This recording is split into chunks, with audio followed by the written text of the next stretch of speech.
Hostel நீங்கள் பார்த்தீங்கன்னா ஒரு ப்ரைவேட் ஹாஸ்டலில் தான் ஜாயின் பண்ணியிருக்கேன். அங்கே வந்து எனக்கு ஹாஸ்டல் ஃபீஸ் வந்து 7600 கிட்ட வருது. ஆனால் இப்போ எங்கள் காலேஜ்குள்ளேயே இந்த ஹாஸ்டல் ஓப்பன் பண்ணது வந்து எங்கள் எல்லாருக்குமே ரொம்பவே ஹெல்ப்ஃபுல்லாக இருக்குது.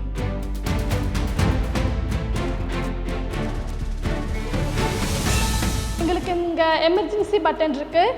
இந்த பட்டன் வந்து நாங்கள் அழுத்தணும் அப்படின்னா வெளியேந்த ஆட்கள் வந்து எங்களுக்கு உதவி செய்வாங்க. ஹாஸ்டல் வந்து ரொம்ப தூரமாக இருக்கிறதுனால வந்து போகிறதுக்கு கஷ்டமாக இருக்கும். இப்போ பக்கத்துலேயே ஹாஸ்டல் இருக்குது. அதுவும் இல்லாமல் ஹாஸ்டல் வந்து ரொம்ப வசதியாக இருக்குது. ஒரு ரூமில் 2 பேர் தங்குற மாதிரி ஃப்ரீயாக, அப்புறம் பாத்ரூம் வசதி, இது எல்லாமே இருக்குது.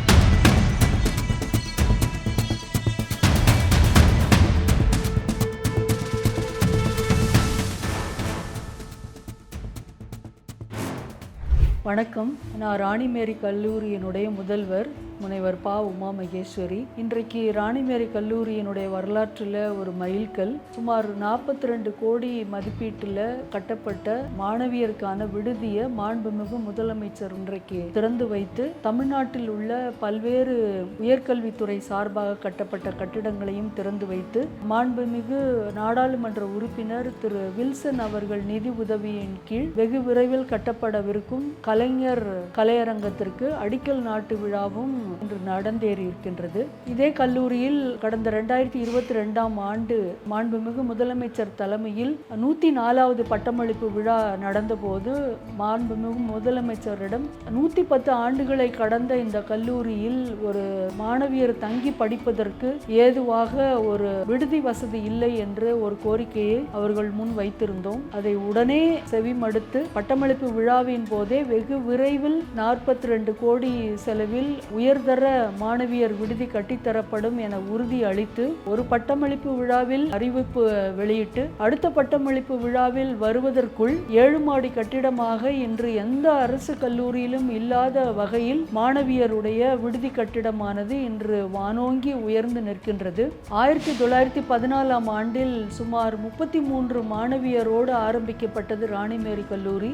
இன்றைக்கு 6000 மாணவியர்களுக்கு கல்வி செல்வத்தை வழங்குகின்ற ஆலமரமாக விளங்குகின்றது. அப்படிப்பட்ட பெருமையும் பாரம்பரியமும் மிக்க ராணிமேரி கல்லூரியில் வெளியூர்களில் இருந்து வந்து தங்கி படிப்பதற்கு விடுதி வசதி இல்லாமல் இருப்பது பெரும் குறையாக இருந்தது. அந்த குறை இன்றைக்கு மாண்புமிகு முதலமைச்சர் அவர்களால் நிவர்த்தி செய்யப்பட்டு இன்றைக்கு 7 மாடி கட்டிடமாக சுமார் 155 அறைகளுடன் சுமார் 855 மாணவியர் தங்கும்படியாக விடுதி கட்டிடமானது கட்டப்பட்டிருக்கின்றது. 42 கோடி செலவில் கட்டப்பட்டிருக்கின்ற இந்த நவீன விடுதியானது பல்வேறு சிறப்பு அம்சங்களை உள்ளடக்கியதாக இருக்கிறது. அவற்றில் மிக முக்கியமானது என்று சொல்ல போனால் அது மாணவியர்களுடைய பாதுகாப்பை குறித்த ஒரு சிறப்பு அம்சம்தான். மாணவியர்களுடைய பாதுகாப்பை கருத்தில் கொண்டு விடுதி வளாகத்தை சுற்றிலும் சுமார் 83 CCTV கேமராக்களை பொருத்தி விடுதி வளாகமானது சாலை ஓரம் இருப்பதினால் உயர்ந்த காம்பவுண்ட் சுவரை எழுப்பி பெண்கள் தங்கி படிப்பதற்கான விடுதி என்பதால் ஒரு விஷயத்திலும் சிறப்பு கவனம் செலுத்தி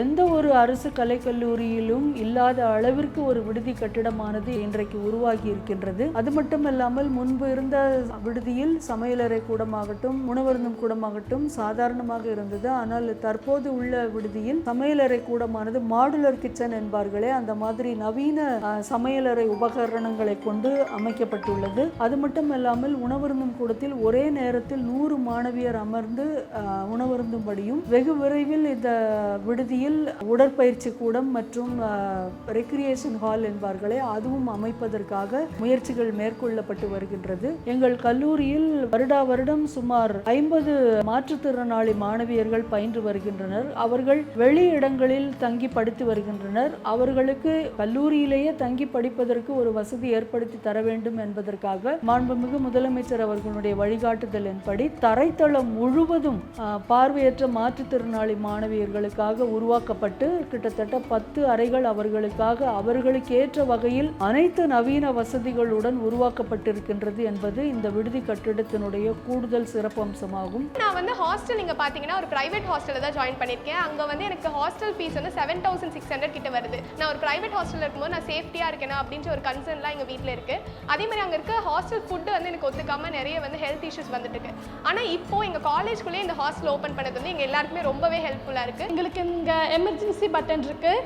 இந்த பட்டன் வந்து நாங்கள் அழுத்தணும் அப்படின்னா வெளியேந்த ஆட்கள் வந்து எங்களுக்கு உதவி செய்வாங்க. ஹாஸ்டல் வந்து ரொம்ப தூரமாக இருக்கிறனால வந்து போகிறதுக்கு கஷ்டமாக இருக்கும். இப்போ பக்கத்துலேயே ஹாஸ்டல் இருக்குது. அதுவும் இல்லாமல் ஹாஸ்டல் வந்து ரொம்ப வசதியாக இருக்குது. ஒரு ரூமில் 2 பேர் தங்குற மாதிரி ஃப்ரீயாக, அப்புறம் பாத்ரூம் வசதி, இது எல்லாமே இருக்குது. 2003 ராணிமேரி கல்லூரிக்கு கடந்த ஆட்சியாளர்களாக பெரிய சோதனை வந்தது. ராணிமேரி கல்லூரி இடிக்கப்பட்டு இங்கு ஒரு தலைமைச் செயலகம் கட்டப்படுவதாக அறிவிப்பு வந்தது. அந்த நேரத்தில் மாணவியர்களுக்கும் ஆசிரியர்களுக்கும் தற்போது உள்ள மாண்புமிகு முதலமைச்சர் அவர்கள் மிகப்பெரிய ஒத்துழைப்பை கொடுத்து அதற்காக போராட்டம் நடத்தி சிறை வரை சென்று இன்று ராணிமேரி கல்லூரி வரலாற்றில் இடம் பிடித்து கம்பீரமாக நிற்கின்றது என்றால் அதற்கு பெரும் முயற்சி, பெரும் காரணம் தற்போதைய மாண்புமிகு முதலமைச்சர் என்றால் அது மிகையாகாது. அது மட்டுமல்லாமல் இங்கிருந்த கேப்பர் இல்லத்துக்கு பதிலாக அதை இடித்து 2015 மிகப்பெரிய கலைஞர் மாளிகையும் உருவாக்கி கொடுத்து அதோடு மட்டுமல்லாமல் ராணிமேரி கல்லூரிக்கு மேலும் மெருகூட்டும் வகையில் அனைத்து நவீன வசதிகளுடன் பாதுகாப்பு அம்சங்களுடன் கூடிய விடுதி கட்டிடமானது இன்று மாண்புமிகு முதலமைச்சர் அவர்களால் திறந்து வைக்கப்பட்டிருக்கின்றது. ராணிமேரி கல்லூரியில் படிக்கின்ற மாணவியர் அனைவரும் சமூகத்தில் பொருளாதாரத்தில் பின்தங்கிய மாணவியர்கள். அப்படிப்பட்ட மாணவியர்களுக்கு இந்த விடுதி வசதி என்பது ஒரு பெரும் கனவாக இருந்தது. முன்னர் இருந்த விடுதியில் 130 மாணவியர் மட்டுமே தங்கி இருந்தனர். இப்பொழுது ராணிமேரி கல்லூரியில் சேர்க்கை விகிதம் அதிகரித்ததன் காரணமாக தமிழ்நாடு மட்டுமல்ல இந்தியா முழுவதிலிருந்தும் மாணவியர்கள் இங்கு தங்கி பயில ஆர்வம் காட்டி வருகின்றனர். அப்படி ஆர்வம் காட்டி படிக்க வருகின்ற மாணவியருக்கு விடுதி வசதி இல்லாதது ஒரு மிகப்பெரிய குறையாக இருந்தது. அந்த வகையில் அந்த குறையும் இன்று நிவர்த்தி செய்யப்பட்டு மாணவியர்களின் பயன்பாட்டுக்காக திறந்து வைக்கப்பட்டிருக்கின்றது. அது மட்டுமல்லாமல் ராணிமேரி கல்லூரிகள் கல்வியில் மட்டுமல்லாமல் விளையாட்டிலும் சளைத்தவர்கள் அல்ல. அகில உலக அளவிலும் இந்திய அளவிலும் basketball, volleyball, kho-kho, kabaddi போன்றவற்றில் சாதனை படைத்திருக்கின்றார்கள். மாற்றுத்திறனாளி மாணவியர்கள் கடந்த முதலமைச்சர் பரிசு கோப்பையில் பங்கு பெற்று 3 லட்சம் பரிசு தொகை வென்றது குறிப்பிடத்தக்கது. அப்படிப்பட்ட விளையாட்டு வசதிகளை மேம்படுத்தி கொடுப்பதற்காக 2 வாரங்களுக்கு முன்பு மாண்புமிகு துணை முதலமைச்சரிடம் ஒரு கோரிக்கை வைத்தோம். கபடி கோர்ட், கொக்கோ கோர்ட் இதையெல்லாம் சீரமைத்து புதிதாக ஒரு விளையாட்டு அரங்கம் ஏற்படுத்தி கொடுப்பதற்காக ஒரு கோரிக்கை வைத்திருந்தோம். அதையும் வெகு விரைவில் அடுத்த வாரமே நிறைவேற்றி தருவோம் என்று உறுதி அளித்திருக்கின்றார் மாண்புமிகு துணை முதலமைச்சர் அவர்கள். எங்களுடைய ராணிமேரி கல்லூரி மாணவர்கள் கல்வியில் மட்டுமல்லாமல் விளையாட்டிலும் இனி வருங்காலத்தில் சிறந்து விளங்கி வரலாற்றில் சாதனை படைப்பார்கள் என்றால் அது சந்தேகத்துக்கு இடமில்லாமல் நிரூபணமாகின்றது. இதன் மூலம் பெண் கல்வி வரலாற்றில் ஒரு மிகப்பெரிய சாதனையை நிகழ்த்தி மேலும் மாணவர் சேர்க்கை விகிதத்தை அதிகப்படுத்தி கொடுத்ததற்காக மாண்புமிகு முதலமைச்சர் அவர்களுக்கு இந்த நேரத்தில் ராணிமேரி கல்லூரியின் சார்பாக, ஆசிரியர்கள் மாணவர்கள் சார்பாக எங்களுடைய நெஞ்சார்ந்த நன்றியை தெரிவித்துக் கொள்கிறேன்.